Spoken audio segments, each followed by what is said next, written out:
I'm Jeff Shepard, and I'm here to welcome you on behalf of the Nixon Foundation to another in our series of Nixon Legacy Forums. I believe this is our 13th forum over the course of the past 2 years. We co-sponsor these with the National Archives, and in a nice way, they have the documents, we have the heads, we have the people who wrote the documents, and it's a way of bringing texture and context for future scholars and researchers to better understand the whys and the wherefores that went into the creation of these documents. We're terribly pleased to be doing this with National Archives, and we think they're pleased to be doing it with us. Our host today is the Center for Strategic and International Studies, and it's most appropriate that we be here, not only because they've supplied the facility, but because, as you will soon learn, several of the participants are closely associated with CSIS, and while energy crisis may mean to some people just the price of gas at the pump, it has international defense, foreign affairs implications every bit as much as domestic. My job is to introduce the moderator, but before I do that, we have come across a really fun little segment of President Nixon himself speaking on September 26, 1971 at the Hanford Breeder Reactor in the state of Washington. And he's introducing people, and it's during the campaign, and he's relaxed and at ease, and it's an interesting shot. So if we can run that segment, we'll show you President Nixon introducing his energy team. We have also the biggest man in the President's cabinet, the Secretary of Interior, Rogers Morton. See? You see what I mean?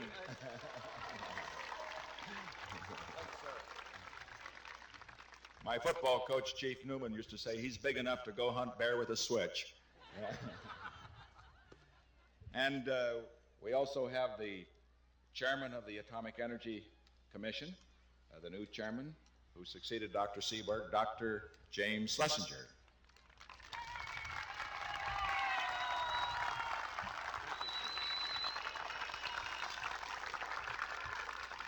And then two of the top members of the President's staff. These are people you've read about and heard about. First, Mr. John Ehrlichman, who comes from the state of Washington, from Seattle, and who heads up the Domestic Council. John Ehrlichman.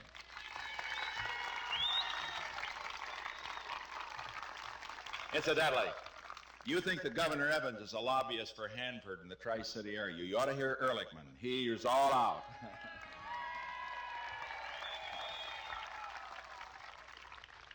And then another man that I'm sure you've heard about who's enormously interested in this matter. I understand, incidentally, Dan Evans told me that it was once said that more PhDs lived in this area than any area of the United States. That was at least the case a few years ago, and probably there's still as many per square acre or mile as the case may be.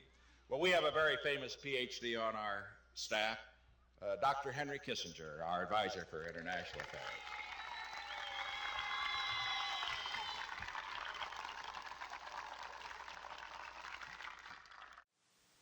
So there you have it, a little film clip from out of the past. And as you know, Dr. Schlesinger is here with us this morning, young and spry. And, you know, time has stood still for all of us. It was only 4 decades ago. Our moderator today is Guy Cauruso, and I'm going to turn it over to him. He's had 30 years of experience in wrestling with energy issues. He was actually the Middle East oil analyst at the Office of Economic Research at the CIA during the Nixon administration. So if you're into conspiracy theories, you can start with Guy. He's currently senior advisor here for energy and national security programs at CSIS. And in between, he spent a lot of time at the Departments of Energy and the International Energy Agency in Paris, France. So we have an excellent moderator who in turn will introduce the other speakers. Guy? And good afternoon, ladies and gentlemen. It's great to see so many longtime friends and to be part of this panel today. My job today is to set the scene and then let the policymakers up during the Nixon administration, who we have with us today, really give us their reflections. But just to remind everyone, when President Nixon came into office in January 1969, the backdrop was one in which the country still was in considerable turmoil, rioting from 1968, demonstrations still raging over Vietnam. The economists were wrestling with the low growth scenario with high inflation, so-called stagflation. There were concerns about the trade and currency reform. And the Democrats, although they had lost the presidential election, a very close election, had captured both the House and the Senate, which of course come to play as we talk about Nixon attempts to get legislation passed on energy. He was the first president to really take on energy as a critical issue, and he did so early on in the famous speech that we'll talk more about in June of '71. He also did a number of things on the environmental side, and Jim Schlesinger was saying to me earlier, he was the first environmental president. Created EPA, passage of what's now known as NEPA, National Energy and Environment Policy Act, extensions of Clean Air Act and Clean Water Act, all played into this picture of energy. He proposed a number of things in his first energy speech, many of which we continue to talk about today. Energy efficiency, more energy R&D, renewables, clean coal, the creation of a department that would consolidate energy under a Department of Natural Resources. All of those things were in that first speech. And domestically, the situation here was one in which the United States was one of the largest oil producers in the world at that time, but that was soon to change, as the first chart shows what happened with U.S. oil production. It reached its highest level in 1970 and has gone down more or less steadily for almost 40 years. We're now seeing, just now, after 40 years, seeing a little bit of a tick back. But the main thing pointing out here is U.S. domestic industry was at its highest level of production in '70. Demand was rising in a controlled price environment, pressing up against limited supplies, and our imports were increasing, which caused concern even as far back as the Eisenhower administration, when the mandatory oil import program limited the amount of oil imports. Oil prices were relatively stable. And the next chart shows that the price of gasoline is a mid 35, 36 cents for most of the first few years until the embargo induced increase in prices. So these are the kinds of things that were happening in the domestic energy in period 1969, 70, 71, leading up to the embargo. And as today, then as now, we had regional politics playing an important role, with the producer states, of course, pushing for protection from rising Middle Eastern oil imports, and had a couple good politicians by the name of Sam Rayburn and Lyndon Johnson very much lobbying for that in the 60s, and they were successful. We also had Northeastern congressmen from mostly consuming states saying we need to control prices. And indeed, in the middle part of 1971, wage and price controls were imposed to deal with broader inflation, but also to deal with energy prices. On the international scene, the Arab-Israeli and Palestinian issue continued to fester all the way back, could even go back to the Suez Canal crisis, 56, 57, but there was a 1967 war in which Israel completely dominated the Arab forces and it was somewhat of I think it stuck in the craw of the leaders then, and it certainly played a role in what was to become the Yom Kippur War of 1973. OPEC was beginning to show increased power to set prices. It manifested by a couple of agreements. One called the Tripoli Agreement, followed by a Tehran agreements. Those were in 70, 71, and the key price hawks were the Shah of Iran and a young colonel by the name of Gaddafi, who was part of that story back in 1970, 71. U.S. maintained very close relations with Shah, of course, and with King Faisal in Saudi Arabia. But there was no mechanism for consuming countries, so that these energy issues continued to mount, and the president continued to call for legislation from Congress to deal with energy prices, energy production, and all the way from that period after his first speech in 71, all the way up to just before the embargo. He had speeches in April of 73, in the middle part of 1973, again imploring Congress to pass legislation to create a new department, to increase funding for R&D, and in the summer of 73, he announced the appointment. Being frustrated by Congress inaction, he announced administratively the creation of an energy policy office and appointed former Governor John Love to head up that office. He was the first sort of so-called energy czar. Also brought in a special consultant by the name of Charles DeBona at that same time. And was also a prominent role given to then Treasury official William Simon, who directed the Oil Policy Committee. All of this was happening just prior to the Yom Kippur War of 6 October 1973. And the Arab leaders were particularly unhappy with the United States because of our support of Israel and the continued support when it looked like Israel might even lose that war.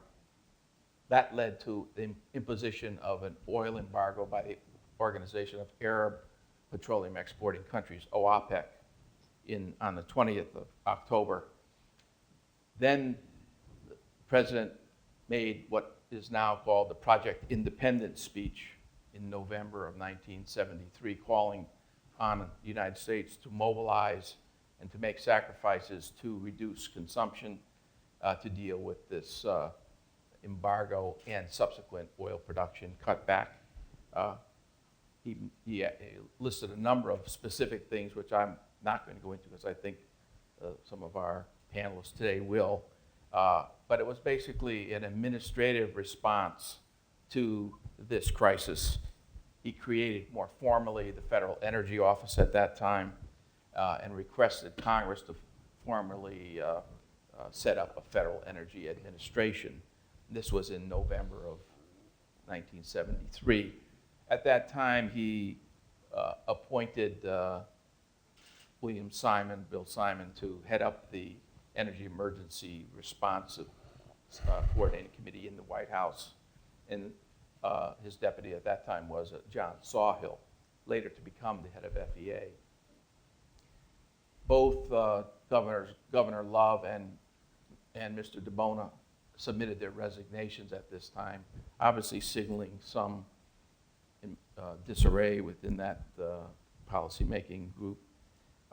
Internationally, the president invited fellow heads of state from consuming countries, the major consuming countries at that time, of course being mainly Europe and Japan, to send their foreign ministers to Washington, to a Washington Energy Conference in February of 1974, which was chaired by Henry Kissinger and was to lead to the formation of what we now know as the International Energy Agency.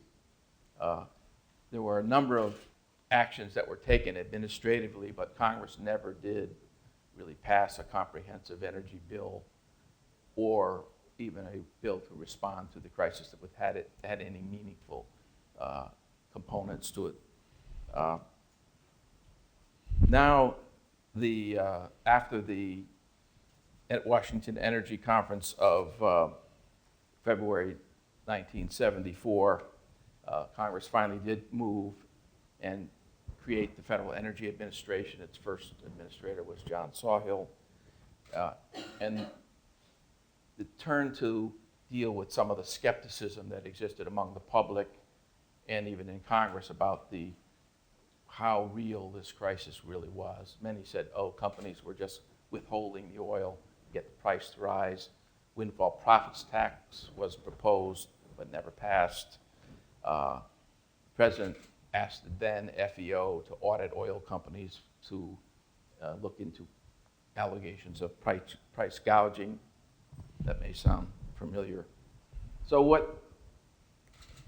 me conclude by saying I think that President Nixon deserves a lot of credit for taking on this issue at a time when there was not a lot of public support or even understanding of the energy scene.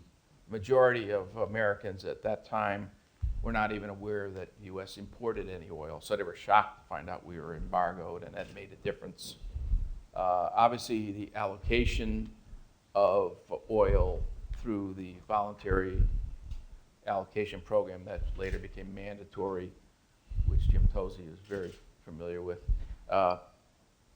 was part of the reason we had the long lines in 1973-74, and that clearly was an unpleasant environment for politicians who then had to ask constituents to make sacrifices. And again, the president didn't get as much support as I think he deserved for doing that. So with that kind of overview, I think it's also interesting to note that even in recent speeches, as recently as 2009, President Obama mentioned that President Nixon was the first president to take this on, and used that, of course, to say, here we are 40 years later with many of these same issues. And only a couple weeks ago, Governor Perry in his campaign talked about self-sufficiency. And the Project Independence report that the President's Project Independence speech of November of '73 led to this tome that the Federal Energy Agency produced about a year later.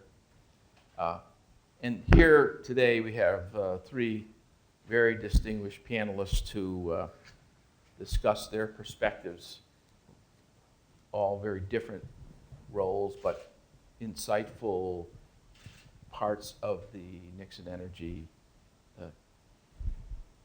and national security response to the scene that I've just set. We're going to start off with Ambassador Richard Fairbanks, who served specifically during his time in the White House as a senior domestic policy advisor on energy, environment, and natural resources.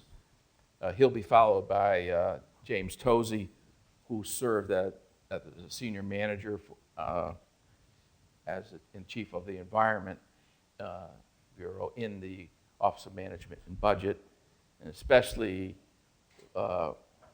knowledgeable about the regulatory issues that came up during this time.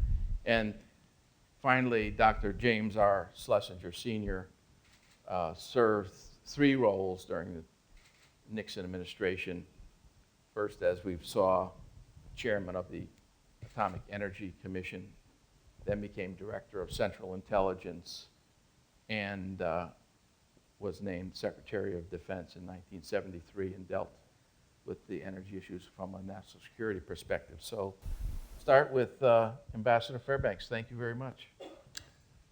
Thank you, Guy. For those who are literarily inclined, you may remember the quotation, it was the best of times, it was the worst of times. That was written, for those of you who don't remember, about two cities, called A Tale of Two Cities by Charles Dickens, What you may not know is the two cities were Washington and Riyadh. That's what I remember anyway. But we're going to talk about three things today, my fellow panel members and I, and they are three things that were thrust upon President Nixon and his administration by, first of all, his being a little ahead of his time and seeing the issue, as you heard, gave the first energy speech by any president in 1971, and then by the exigencies of what happened with the war and its aftermath in 1973, with its domestic and international implications. And so the president and his administration had to deal with three sets of problems. They had to deal with, starting from ground zero, policy and the personnel and institutions. And so as you'll hear in the course of these remarks, all three of those took a lot of the president's time and attention, so much so that in 1974, in his State of the Union speech, his final State of the Union speech, he said the number one problem facing this country is energy. So we came a long way. Well, as you heard, and as you saw in the original opening film clip there, the president's chief domestic policy advisor was John Ehrlichman, a lawyer from Seattle, Washington. And we have a picture of Ehrlichman. I can't tell from up there. There's John. And John Ehrlichman was a very fascinating person. After he went through the debacle of Watergate and what happened to him and going to jail and all those things, he ended up writing novels and working for a little company called Law Engineering down in Atlanta. And my first brush with John Ehrlichman was when I got shanghaied over from the brand new Environmental Protection Agency to join the domestic policy staff working for John Ehrlichman.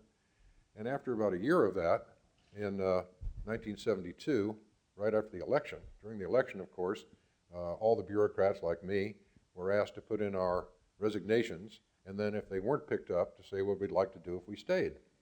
And so I put in mine, and I said what I'd like to do is to move over to the Department of Defense and hopefully become Deputy Secretary of the Navy. Being a former naval officer, I thought that'd be kind of neat. And my boss, John Whitaker, said he'd be happy to stay in the administration, but only if he got to stay in his current role as a White House staffer. And of course, government being government, John Whitaker was shipped out to the Interior Department, and I stayed in the White House, took his job. And so John Ehrlichman, right after the 1972 election, called me into his office, and he says, this energy stuff, I think it requires a little more attention we've been giving to it, because we didn't have anybody specifically worrying about it, domestic policy staff.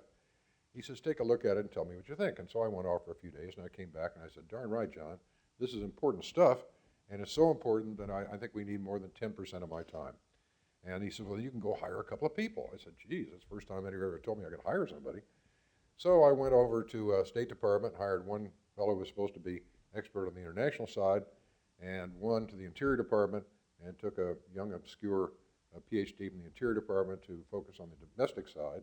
And the international side was a fellow named Jim Akins, I don't know if he's going to come up over there, who subsequently became U.S. Ambassador to Saudi Arabia.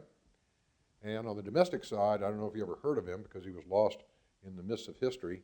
He set up a company called Enron. His name was Ken Lay.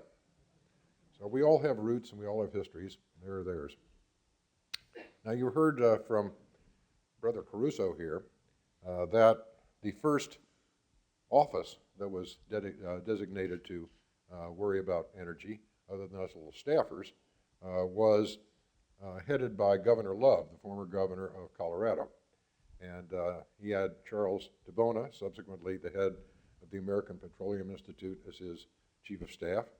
And Governor Love and Charlie lasted for about the first 6 months of that focused energy side. And it was an important and a very fast-moving 6 months. One of the key pieces of legislation, you heard that the president submitted a lot of pieces of legislation. We'll hear more about that as time goes forth. But one of the key pieces of legislation was the first one that Congress actually passed at the president's request that actually made a difference, and that was the legislation to build the Trans-Alaska oil pipeline. That was a very contentious issue. The president's request for legislation came up right in the middle of the national furor about the Arab oil embargo, and it was a very hot time politically because, of course, environment was riding high. People's attention was focused because of the energy question on increasing domestic energy supply, and the two were seen to collide in this particular piece of legislation. I remember sitting in Senator Ted Stevens' office. Senator Ted Stevens, of course, was from the state of Alaska and a big supporter, therefore, of the Trans-Alaska Pipeline. And that day, the New York Times had a little cartoon on the front page. And the cartoon was a small picture of the state of Alaska. And they had this big black line running down the middle of the cartoon. And it says, "This is the proposed Alaska pipeline." And Senator Stevens, of course, was outraged because he said, "No, wait a second. If the state of Alaska were the same size as an 18-hole golf course, the Trans-Alaska Pipeline would be like running a thread across the golf course, not like this big black line." And so he thought they were weighting the public opinion against him. So we go into battle, and Ted Stevens proposes a one-sentence piece of legislation, which I, as a young lawyer, I think drafted. And it basically said, enough of these environmental impact statements. We've done enough of them. No more judicial review. What's done now is sufficient, and the Congress therefore says, let's move forward and build the darn thing. So it comes up to the vote in the Senate, and the vote was 49 to 49. And so the first and only time in his long and distinguished career as Vice President of the United States, Spiro T. Agnew cast his one vote to break the tie in the Trans-Alaska Pipeline. Little known facts. Now, finally, as we move forward, I will turn this over to my friends and colleagues here. As you heard again from Guy, the first actual office, formal office established by executive order by the President was the Federal Energy Office. People said, why'd you call it the Federal Energy Office? Office of Energy Policy would be pretty snappy. And I remember sitting in Mel Laird's office. Mel was then a senior counselor, the senior counselor to the President, having been Secretary of Defense. And Mel says, yeah, Office of Energy Policy sounds good. I said, wait a second. We have just ended last week the career of the Office of Emergency Preparedness, OEP, and all the bureaucrats throughout Washington will be terribly confused if the next week we come up with a new OEP. This will never work. He said, what should we call it? I said, Federal Energy Office. So that's what it became. That was headed initially, as you heard, formally by Deputy Secretary of Treasury Simon, and staffed by John Sawhill, who had been from the Office of Management and Budget, and they took up the reins of dealing with this issue full time, of which we will hear more because there were 3 presidential speeches in 1973. There were a number more in 1974, and concluding with the veto of some legislation that finally got through the Congress, supposedly addressing the energy question, which the President didn't like. So there's a lot more to this story. I hope I've whetted your appetite, and I'll be happy to turn it over to Jim Tozzi. Thank you. I guess I'm wired. I'm to speak on the regulatory aspects. As well, my good friend Jim and Richard were making policy. My colleagues and I in OMB, policy doesn't mean anything if it doesn't get into regulations that run the private sector and the public sector. So we're on the receiving end of this, and I'll give you some of my discussions. Prior to that, I'd like to make one other point. And I'm going to describe the President's regulatory program on energy, but there's a point I need to make is that up to the time that President Nixon came aboard, the only 2 people that really had anything to do with regulating the regulators were the courts and the Congress. And the President Nixon established a process called the Quality of Life Review that really was the first administrative attempt to regulate the regulators. And up to now, he's gotten very little credit for that. And I refer you to the forthcoming article in the Administrative Law Review, which is a joint publication of American University and the ABA, where there's going to be a lot on that. And for the first time, the Nixon administration that really set the stage for regulating the regulators will get its due credit. Now, when I go into the regulatory aspects of what the Nixon administration did, is that I'm reminded I spoke on regulations in New Orleans around a year ago, and I have a number of friends that are musicians down there, and a couple of them attended my speech.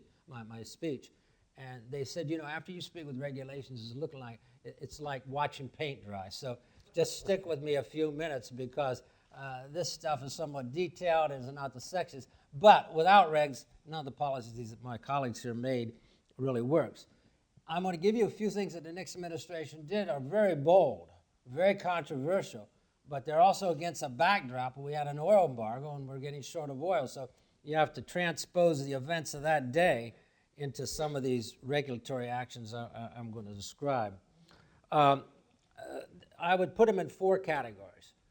Regulatory relief, conservation, crude oil, price control, and allocation of products.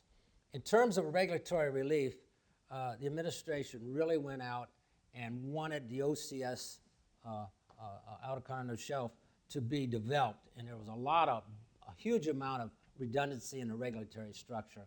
And I think they approached that, the administration, including me, approached that, and all the staff at OMB and the agencies, by the way, and cleaned those cobwebs.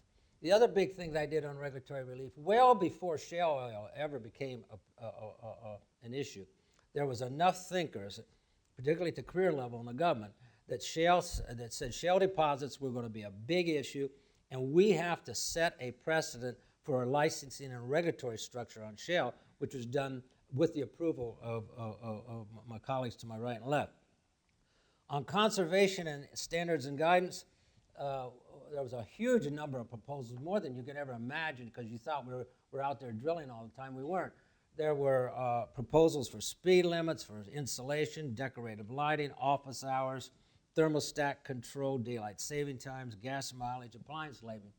A lot of them were enacted, some weren't, some were expired after a couple of years, but there was a reasonable push on conservation. I don't think it gets quite as much credit as it should. Now let's get into price regulation. Now, anyone that's an economist has some biases as you do, so you're going to have to put my bias of being an economist. Most economists are not very hip on price regulation, and maybe during the discussion, my colleagues here can add to the discussion how a very conservative president named Richard Nixon would come up with price controls. That's a story in itself. But let me tell you basically what it did. It was an amazing thing because around August 15th of the year, all my bosses went out to Camp David, and when they came back, we had price control. So I don't know exactly how all that worked, but it worked. So they announced a very amazing program. We said it had 4 phases, or not now, it developed into 4 phases. The first one was a 90-day mandatory freeze across the economy on wage and prices. It was absolutely amazing to try to implement. It had 90 days. Then after that, we went into phase 2, and phase 2 had the same controls, but we relaxed them in one way. We said anyone that is producing goods and products subject to wage and pricing control, we will let your costs go through, pass through your costs, with the exception of energy. We did not deregulate that portion of the energy. We went to phase 3, and during that point in time, there started to be a small increase in heating oil prices, which got the Congress and all the politicians quite concerned. We then moved to phase 3, and that's where it really got heavily. First, we made it voluntary for a couple months. The increase in price of heating oil went really high, and in the entire Washington, not only President Nixon, the Congress, the consumer groups, everyone was pushing for price control. So you can't say it was just a Nixon thing. You can't imagine the number of people in Washington, on both sides of the aisle, that wanted this huge thing of price control. Well, we put it in, and we made really a gargantuan rule called Special Rule Number 1, which set price limitations on the majors of the oil companies, and we really tied them down. And finally, we went to phase 4, and I think we made the biggest mistake in the history of the program. That is where we limited the price of domestic crude to $4.25 a barrel. And I think the implications of that decision was absolutely astounding. So then, when we did all the price allocations, what happened? The market wasn't working. It needed Band-Aids. More than Band-Aids, it needed major surgery. And so what happened is the Congress passed the Emergency Petroleum Allocation Act. We had a huge act that gave unfettered authority to allocate products. And some people think it's just crude oil. We had the authority for products in addition to the crude. Mammoth regulatory program. And if you look at the regs, pages and pages of details, what is and when, how do you measure the oil? I mean, it was making people outside of government that left, like Richard, very wealthy doing all that stuff. And so so what was the impact of this program, of the price control and the allocation? In my opinion, it was absolute chaos. I don't think any social good that I know really came as a result of that program. I think it was a nosedive into confusing activity with accomplishment. It didn't come, and me and a lot of people really wrote treatises on this. It said it increased prices, created shortages, changed the economic structure of an entire industry, and increased U.S. dependence on imported oil. Not very many positives on that list. Now, with that, the end result is that this, and that's why I think it's good to have legacy forms like this. And on one hand, I think it's good because you learn from history. On the other hand, my view is Americans have a big disdain for history. I don't see very many in policy and government ever look back more than 6 months, Republicans or Democrats. So the idea that you're doing this may have some impact. But let me close with one last point. Even when we went through this episode, you would think that in the short run, people would look at what we learned from price control and the allocation system. And what occurred? The policymakers, and I don't mean in the administration, in the Congress and the public, said, price control didn't work. But you know what will work? We'll put windfall profit taxes on, because if the prices go up, we'll recoup the difference in that. So what happened? President Nixon recommended a windfall profit tax, it didn't pass. President Ford recommended one that didn't pass. President Carter recommended one and did pass. And if you read 2 federal studies on the Nixon price control, the conclusions of it, and I'll be finished in a second, GAO said the price control program of the Carter administration was passed, is the largest and most complex tax ever levied on U.S. history.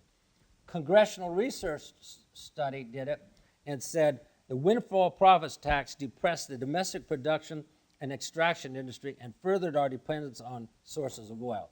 So in conclusion, I think one thing, if anyone, another generation looks at this legacy form, I would hope they would say that if you're going to intervene in the markets to make a federal mandate of mandating the differential price between domestic produced crude and that coming from foreign crude, you better do it very diligently, because everybody that tried it before you failed.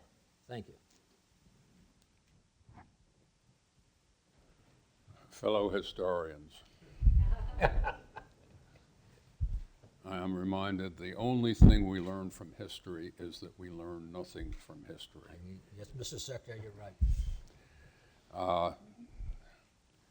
If one looks at the Nixon speech in January of '71, it's all there. The Bible tells us there is nothing new under the sun. All of the items that have been discussed in energy policy through subsequent administrations can be found in that speech, including windfall profits tax, gasification of coal, liquefaction of coal, the coal conversion program, more emphasis on R&D, subsequently the energy independence, about which we have been hearing now for 60 or 70 years, and price controls, mandatory allocation, energy efficiency, conservation. That is the menu that has been used by all subsequently. Different presidents have chosen different pieces of that menu. Now, that was not the first energy crisis that we faced. That goes back to 1956 at the time of the closing of the Suez Canal after the British-French invasion of Egypt. At that time, the crisis was minimal because the United States had so much shut-in capacity that it could tide Britain and France, all of Europe as a matter of fact, over with that by opening up the unused capacity that was limited under state statutes. The 1967 war had a similar impact, but the 71 speech was the first comprehensive look at all the alternatives that we could use, good ones and bad ones, to deal with what was becoming an energy problem. The American public found it difficult to believe that the United States had a problem, and that was driven home by the 73 crisis. In 1973, I was the Secretary of Defense, sitting at my desk, looking at cables, and the top cable was one from the Exxon Corporation that stated, due to the orders of His Excellency Ahmed Zaki Yamani, we must cut off supplies of oil to the Sixth Fleet in the Mediterranean and to your forces in Europe. I was more astonished than angry. Congress was more angry than astonished.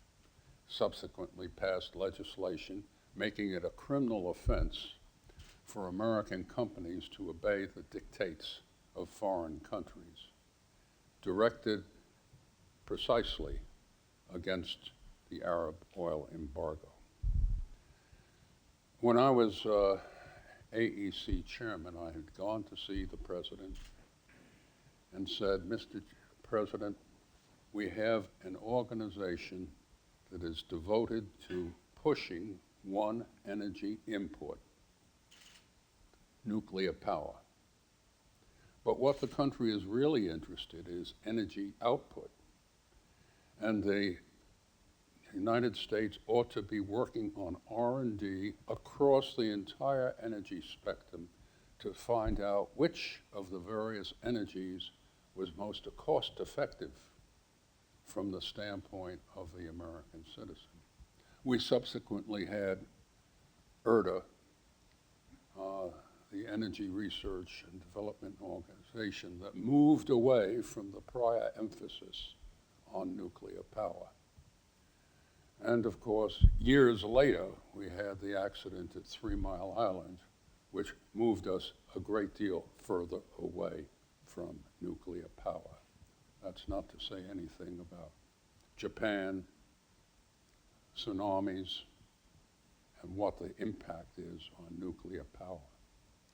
Amongst the things that we inherited from that period is energy independence. Energy independence at that time was a myth, and it continues to be a myth that is dangled before the American people. We are never going to have energy independence until such time as we get off the internal combustion engine and move away from aircraft mobility, because we are dependent on liquid fuels for our automotive fleet. Energy independence talked about gross energy. It included nuclear energy, coal, and so on.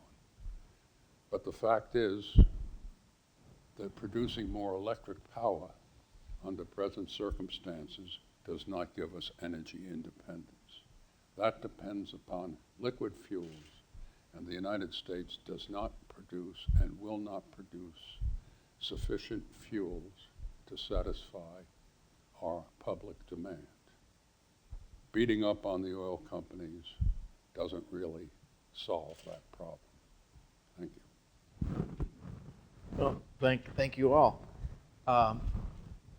Everyone has mentioned that first speech in June of '71, and there was no formal structure, as you pointed out, Dick. A very small group of people, maybe even not even a group, Not even a group. doing energy in June of '71. But yet, that, as Jim pointed out, it contained the menu that really hasn't changed that much in 40 years. Can you go into a little insight into how they came up with that? I mean, somebody must have, who were the key actors in putting that speech together? Well, I'm happy to say I was not present at that creation. I didn't arrive until the end of June. And so I know it was the Domestic Council and OMB were the prime movers, but you were there, Jim. What do you think? Well, that was at that time a little higher than my pay grade because I was still reviewing these boring regulations.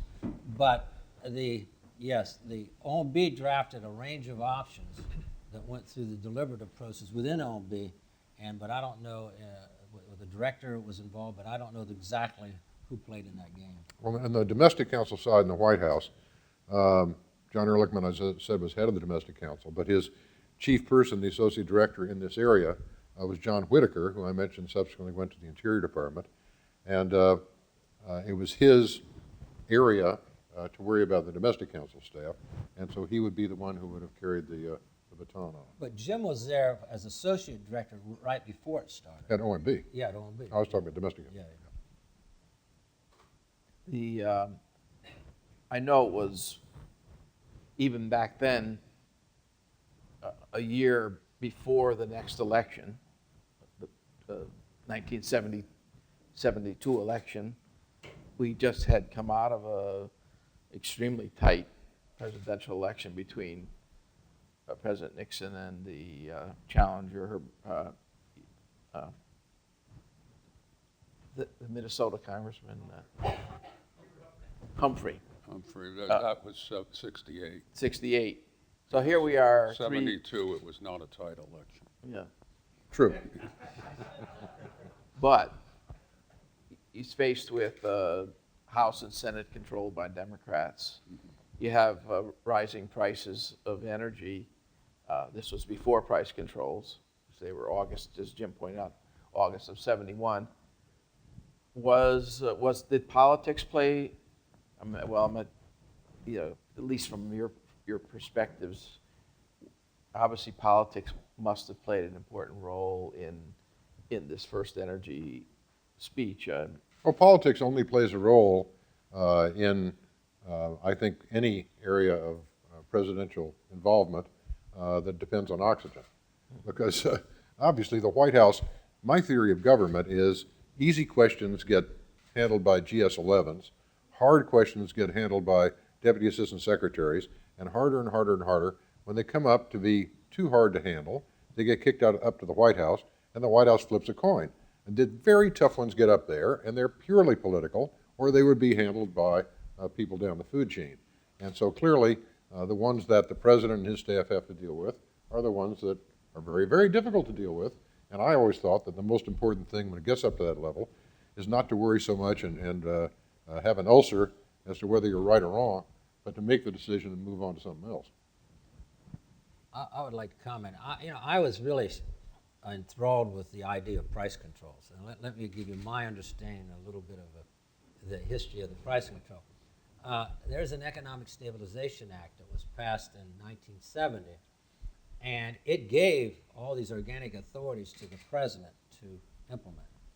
But they never thought a Republican president was going to use it, in my mind. And so it was out there a couple years, and all at once these shortages started to occur.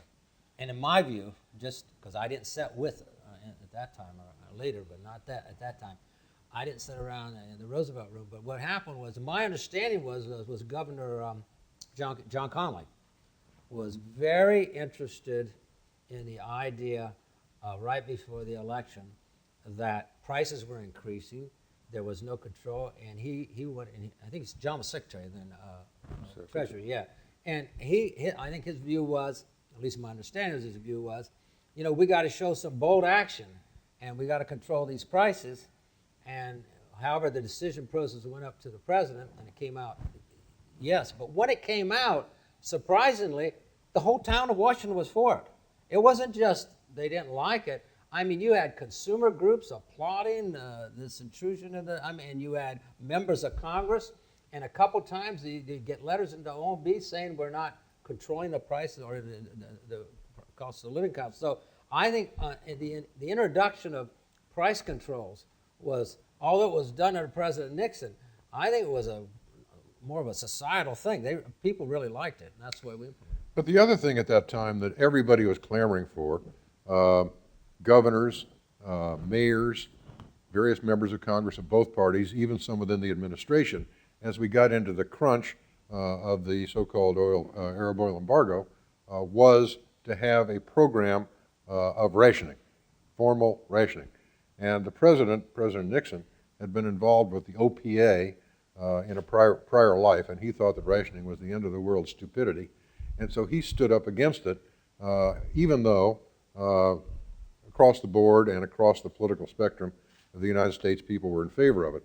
So there was one where he did not go the way the river was flowing, although we found, I didn't even know it at the time, subsequently found out that actually we had rationing coupons printed, but of course we went to the rationing by standing in line and the rationing by don't buy gasoline on weekends and pleading with people to drive more slowly and things like that. But happily we didn't go to rationing. 50 miles per hour. 50 miles per hour, yes, indeed. The trucker's delight. But on that allocation, there was a story that would go around. We'd come out of meetings that President Nixon had worked in the one of the OPA, whatever it was, and he saw firsthand something about the Curtis Candy Company, where they made candy bars, and they were putting price controls during the war. And what the Curtis Candy Company did, they kept the price but made the candy bars smaller. And they said that the president had this bad taste about this allocation. And Richard's quite right. He was never overly for it, but he signed it. Signed a bill, came out of the Congress. In essence, I'm pretty sure if he didn't sign it, it would have been overturned. There was this clamoring because they said the heating oil was going up, these shortages were coming back. And for some reason, the entire town of D.C. thought a bunch of people in a couple of offices in 17th Street and around could allocate all of these goods and services without any, I mean, it was amazing, and it failed. The damned oil companies were told, stop producing that much gasoline, switch over to heating oil. So the U.S. government could decide on the allocation within refineries. The price controls were not as bad as mandatory allocation. That was really stupid, and it continued to be a problem all the way through because allocation becomes purely a political matter. Whoever has the most clout gets more allocation. In those days, it was the truckers that came into demanding results. They also came in during the fall of the Shah. They were still around and demanding special allocations for truckers. At that time, we had urged the White House, by all means, stay away from allocation. Don't give in. And we had this young woman who represented the White House in meeting with the truckers. And she had instructions, no allocation. At the end of it, we got the word, start allocating fuel. Why? You were told not to do it. Answer, she was about 5'2". She said, you've never sat in the room with these people who are 6'6", with necks that are thick as a tree, threatening you, so you just go along with them. And that's the way we got into allocation at a later period. So the question is it worse to be a sexist or a sizist? Well, I'll just go back to boring regs. What he said is... Let me finish up on the price controls. A freeze is not so bad if it's temporary, but circumstances change. And what happened was that the freeze was imposed when oil prices in the Middle East were $2 a barrel. Pretty soon, as a result of the 73 war, oil prices worldwide were $13 a barrel, and we were trying to hold prices down. Well, this created an enormous temptation for the industry later on to distinguish between old oil and new oil. And if you could move from the category of old oil to new oil, you made a lot of money. But it was the price gap that was the real problem. And an immediate freeze, if you take it off quickly enough, is tolerable. Less than ideal, but tolerable. And that was also true, I think, of natural gas, wasn't it? We have old gas and new gas, or different categories. Natural gas was a problem of the Supreme Court of the United States in the Phillips decision. But I remember you were talking about allocation. Allocation was not just to truckers. You remember allocation was also regional. And of course, the people in the Northeast said, wait a second, those guys down there in Texas, Louisiana with the Bruce's stuff, they were drowning in it. They got plenty of supply. It doesn't cost them much. We're up here freezing in the dark in New England. And I remember President Nixon brought a wide-ranging congressional group in, and he was trying to convince them that the way to go was to deregulate prices, which would raise domestic supply over time and both get it allocated better and more efficiently and increase our domestic supply and diversify our supply.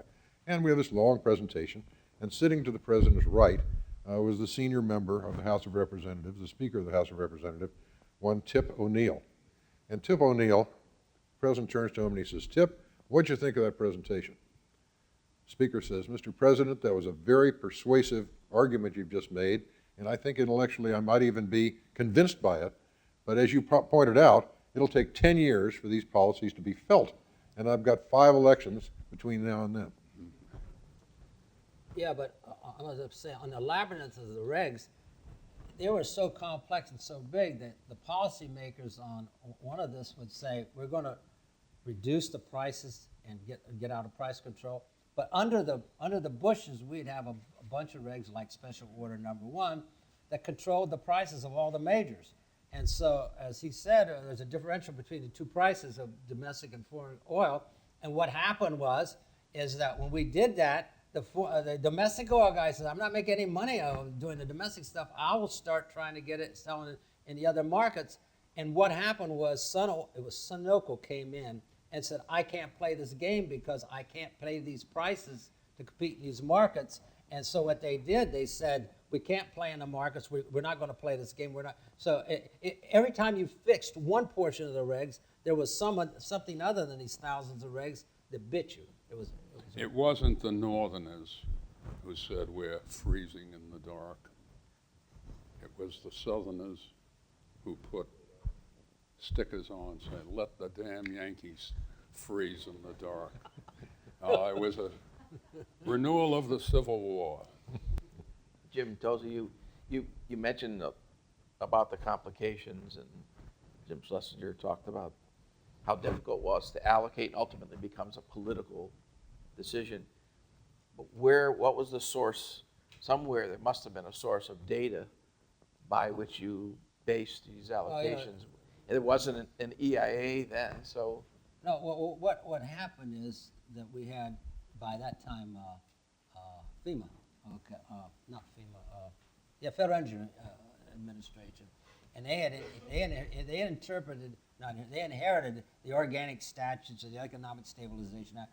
We then abolished the price control program, but we didn't abolish it all because the Emergency Petroleum Act had absolutely huge authorities on price control allocation. They did it. Then what happened was, I forget. Oh yeah, what came out after President Ford left, President Carter, we began to decontrol and get rid of all the stuff administratively. And then, as I recall, when President Reagan came in, we issued the final thing that killed, stabbed that snake. But I mean, it was. Now, when you say political, I think the career people that were doing this, didn't think it was political, although we might got help every once in a while upstairs, but by and large, I don't think they thought it was political. They were looking at a massive amount of data that didn't, and so was there some value judgments in it? Yes. Whether I think that whole allocation program was done as political, I think there's some big groups who come in and give you words. But the problem is you had all these conflicting needs for a limited amount of resources, and the staff did it. And what we set up was an unbelievable thing called the exceptions process, a series of regs. And boy, if there's anything great for the lobbying thing in Washington was the exception process, because it set up this, and if you thought you were aggrieved, you could petition the government for one of these release, and people would be running in, not us, into the earned income. So I think there's a lot of people that worked on it didn't think it was all that political, but it was very value-laden, yes. Well, there are two parts of allocation. One was based on historical receipts. Right. And each state was, had an allocation based upon its historical usage. Then there were the special interest groups who came in, starting with the hospitals. We need fuel for our ambulances. And then it worked down through the truckers, and every special interest group had a shot at an exception. The consequence of all of this was that you had allocated on a regional basis, on a state basis, based upon past usage. And of course, the nature of an energy crisis is that demand and supply shift. So you were imposing an allocation system that was based frequently on totally irrelevant things. Those rural states had large allocations. Urban states or semi-urban states had small allocations. They all came in and demanded more. Keep the government out of the allocation business. Oh, it was cemented because there was something called the supplier purchase rule, where we had to maintain, as the Secretary said, all the relationships as a certain day. I think it was 1973. There's a little problem.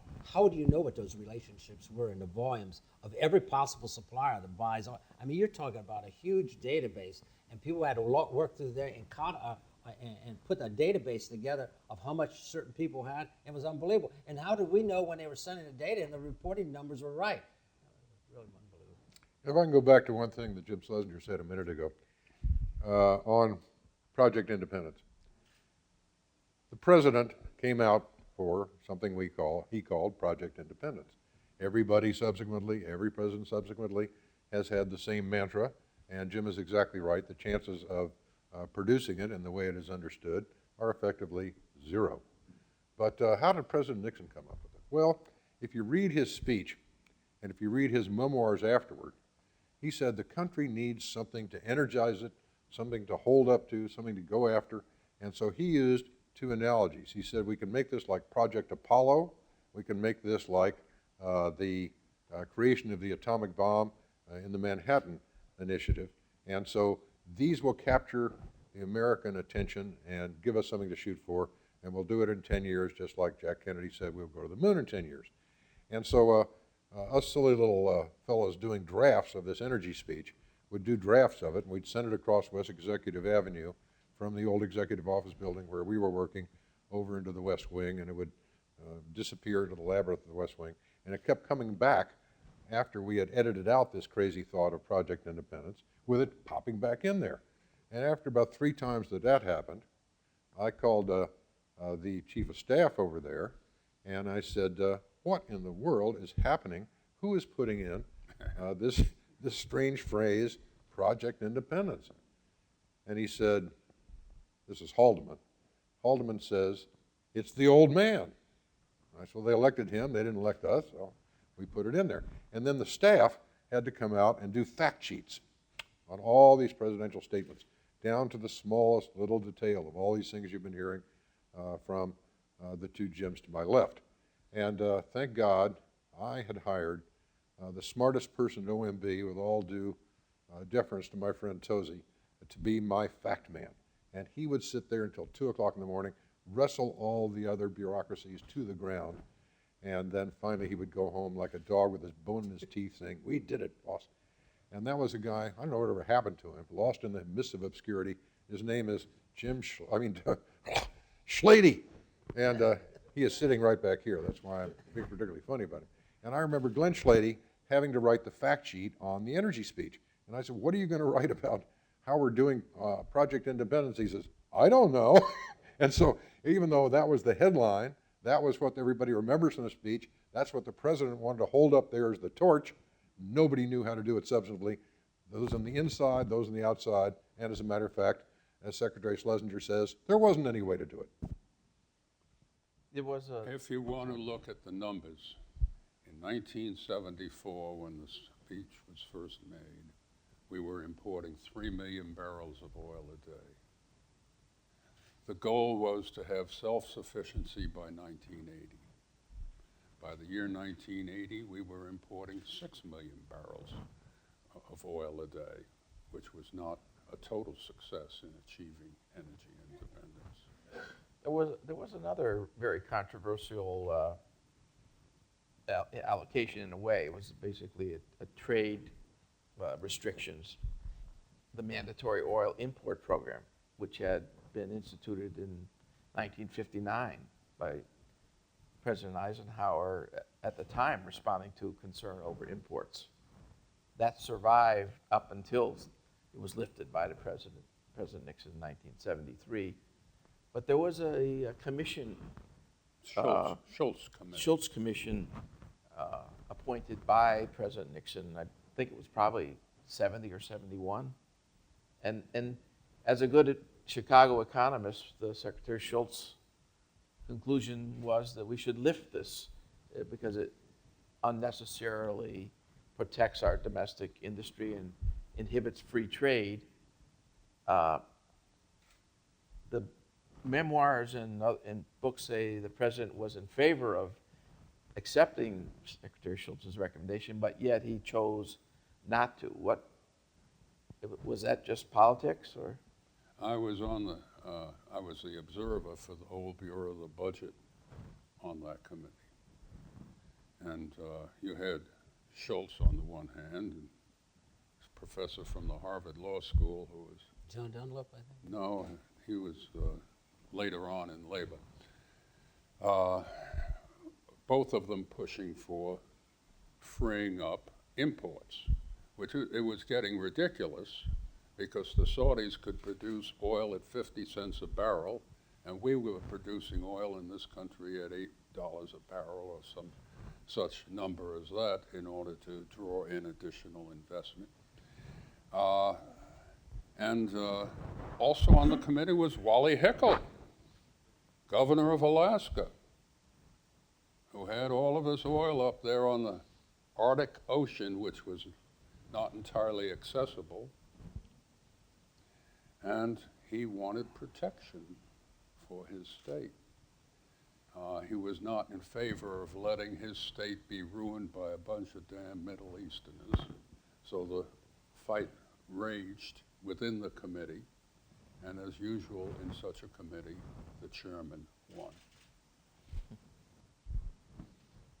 But obviously, because price controls continued, as Jim Tozzi pointed out, this internal inconsistency where you're keeping out the less expensive oil, producing more expensive oil, and yet We were subsidizing we were subsidizing. Well, yeah, but imports, yes. what we did, yeah, we did that, exactly. But over time, those quotas starting to change for reasons. We start. Exceptions. Yeah, there were exceptions that didn't go to the bosses a lot. And there was just a way the government, when things really get bad, the government can fix things one way to make the trains run.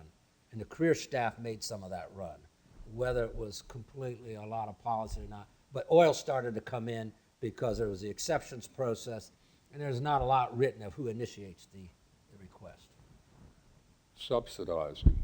It was subsidized. We were using American oil producers by holding down their prices to subsidize imported oil from the people who had imposed the quota on us. That's the way governments work, by the way. Well, maybe now we can turn to the Yom Kippur War and ultimately, a couple weeks later, the imposition of the OPEC embargo.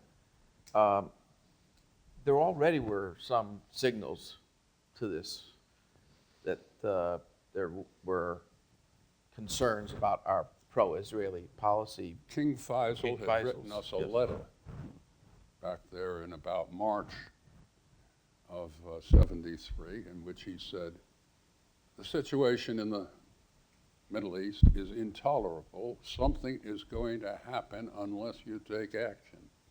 So, as usual, we just regarded this as bombast, and it turned out that it wasn't bombast. The Yom Kippur War came along. The intelligence community was split on this. NSA had it right, the National Security Agency. It said, something is going to happen out there. We see all of this movement. Whereas the Central Intelligence Agency, if I may remind you, said quite clearly, nothing is going to happen. It's all noise. It turned out it wasn't noise.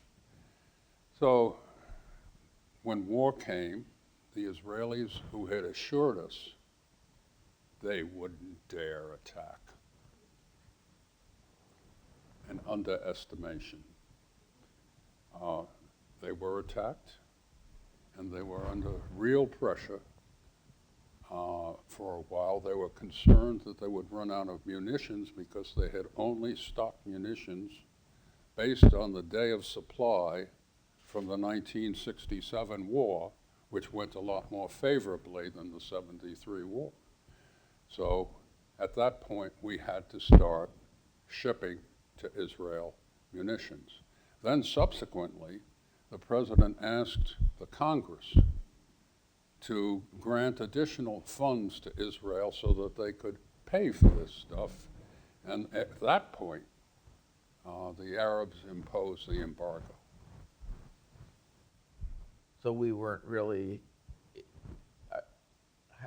were we already having bilateral talks with the Saudis and others at that time? We were having bilateral talks with our friends and our opponents. Our friends, of course, with the Shah, who took advantage of the situation to shove up the price of oil, while the Saudis were trying to control it, they being our opponents. One of those great ironies of history.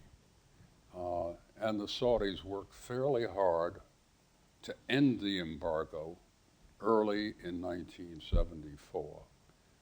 I think that one great lesson of the embargo is that it's a boomerang. The oil weapon is exaggerated. It can be used temporarily, but ultimately it is a boomerang. And as a result of the embargo and the actions taken by consumer nations, the amount of oil shipped by OPEC gradually diminished.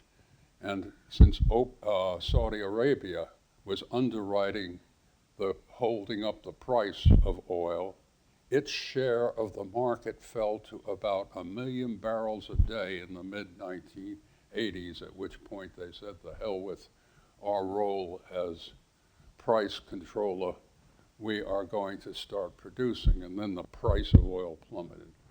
One of the other initiatives of President Nixon during this period, of course, was to use this moment of angst among the consuming nations to set up what has turned into the International Energy Agency.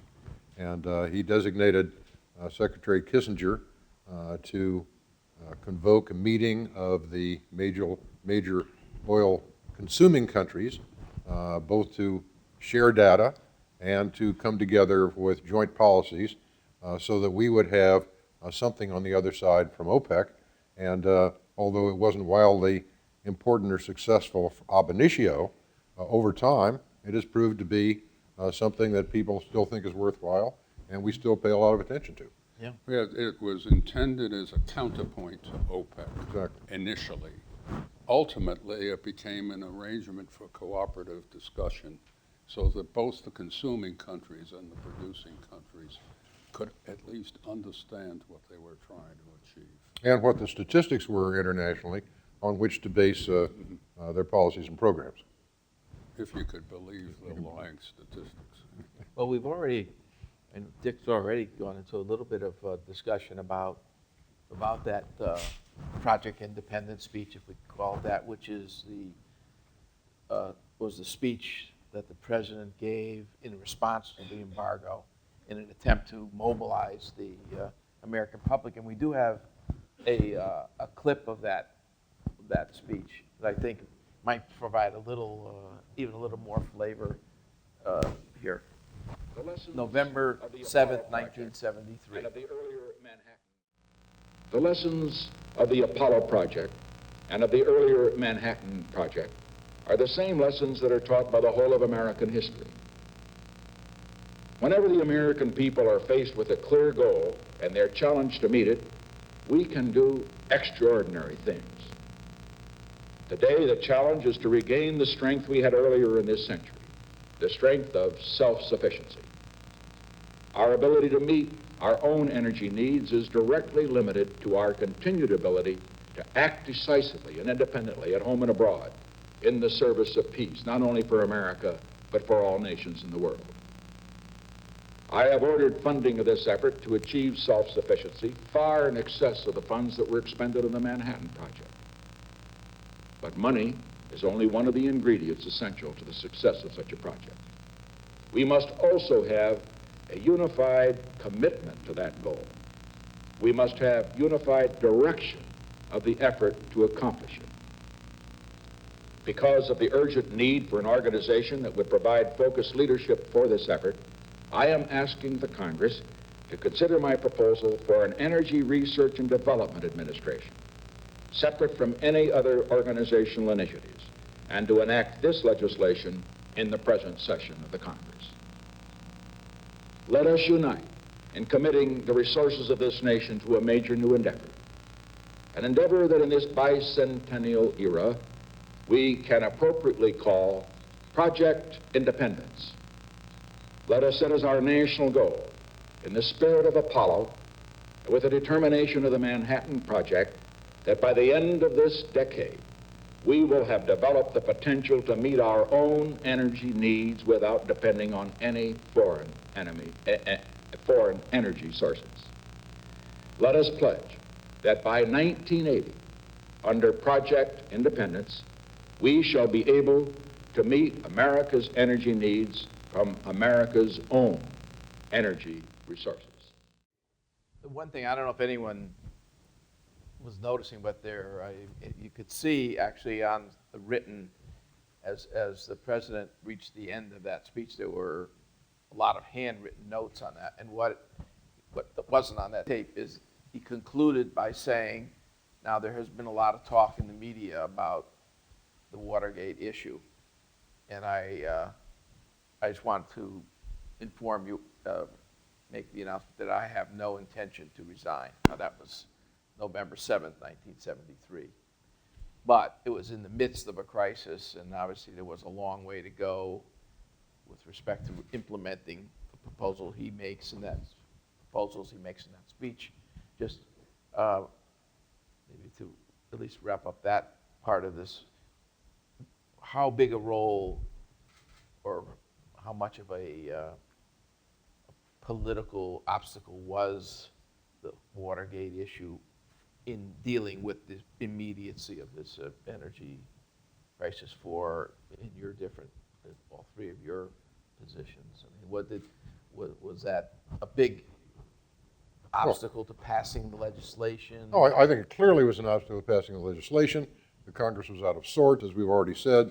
Both houses were in control of a different party of Congress, and the president's bully pulpit was muted because he had to talk in a major speech again about he wasn't going to resign. But as far as the people working on it, I mean, we didn't get to the office every day and say, geez, we got to worry about Watergate, because we were worrying about as you can tell, a very broad agenda of things, as we said earlier, personnel and policy and institutions, which required our full-time efforts. Now, that doesn't mean that the fellows who we were reporting to across West Executive, Ehrlichmans and Haldeman's and the president himself and things like that, as we know from the tapes, they were spending a large amount of their time and a lot of their internal energies fighting the fires of Watergate, but not the substantive staffers. As Jim says, the professional staff and us secondary political staff people kind of washed over our heads. Yeah, I don't think it affected us at all. In fact, as Watergate became more and more important, I was struck by the amount of gravity of big decisions that went to OMB. I mean, I was involved in things that I never thought I'd be involved in. So, but the career staff and what we were doing on us, I don't think we're affected at all. Look, the Middle Eastern War came about. The Russians threatened to move forces into the Middle East. We responded with a nuclear alert, to which there was this upcry. And at the same time, Elliot Richardson resigned. We had a subsequent resignation by Ruckelshaus. Ruckelshaus, and the consequence was there was an uproar in in February, I guess it was, of 74, November of 70, and the first demands for impeachment came at that point. And it was the cries for impeachment that did the trouble. So indirectly, one can talk about the oil embargo and the Middle Eastern problems, but it was the domestic problems that really weakened President Nixon. I think that's all. Thank you. I just have, do we have time for one more question? That was, as a final, kind of what were the lessons learned? What do you think we did right, and maybe some things that were less effective? Dick? Well, I think Jim Tozzi has put his finger on what I think the one negative lesson learned is, don't try to run a large program from the seat of power here in Washington. This is too large and diverse a country. There are too many moving parts. Nobody is smart enough to be able to handle micromanaging something certainly as difficult as energy or as price controls or the American economy from a central position. And therefore, the ability of the federal government to do particular things, I think we can all have a takeaway saying there are some things that are beyond the power, competence, and ability, even if we thought it were the right thing to do, which I certainly don't, but that one was proved to be a non-starter substantively. As far as things that went right, again, as Jim Schlesinger had pointed out earlier, if you go back to the 71 speech and the 73 speech, and you see the entire outline of what President Nixon laid out, both research and development, conservation, substantive programs in all the areas that people have talked about ever since, Department of Energy and Natural Resources, ERDA, all of the institutions, all of the substantive areas were all begun to be addressed, put on the national agenda very early in the game by the first president even to see the issue. And so looking over the horizon, trying to be in front of issues, trying to look at what those implications are substantively and in terms of institutions and in personnel is something that I think that the president was rightly applauded for at the time, and something that we can keep trying to do as we look at today's problems. The most difficult thing about today's problems is to see the implication for tomorrow. And although it's difficult to do, that's one of the most important jobs that can be done by the government. What we have learned is something that we learned in World War II, that under wartime conditions or crisis conditions, one has a need for the strategic materials that one has to import from abroad. The way to deal with that is insurance, and we created the Strategic Petroleum Reserve in that period, and the Strategic Petroleum Reserve is the most useful element in dealing with potential interruptions that we have found. Don't fiddle around with price controls. Don't have mandatory controls. I guess I agree with my two colleagues of what we did right and wrong. My concern is I think a lot of people won't watch the CSIS tape out of this thing. Not that we're brilliant, we're just telling you what happened. And I feel they'll discard it and we'll start again and we end in another mess. Right? A note of optimism. We could go on. The only thing we learn from history is that we learn nothing from history. One item as we close, it's a matter of personal privilege. I produce these, this is our 13th one. These are my colleagues from before. What was so different about the Nixon administration?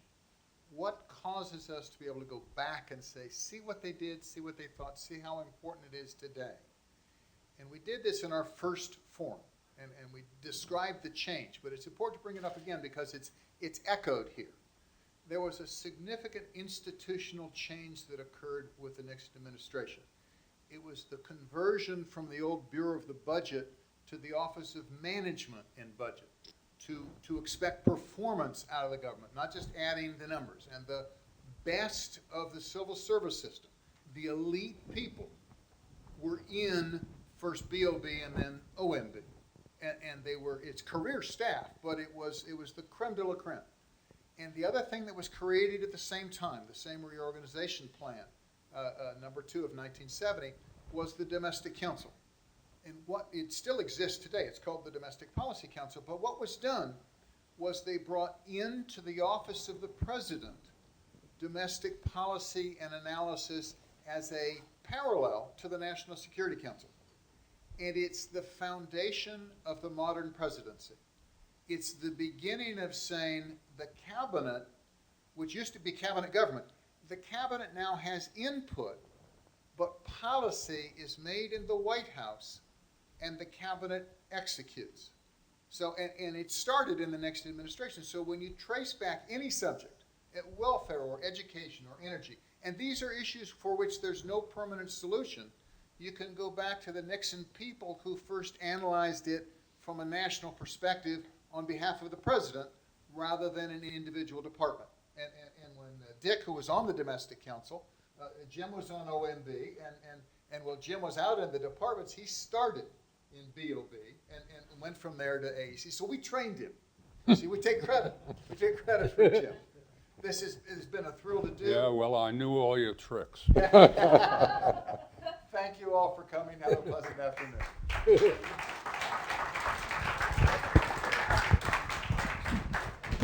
Thank you.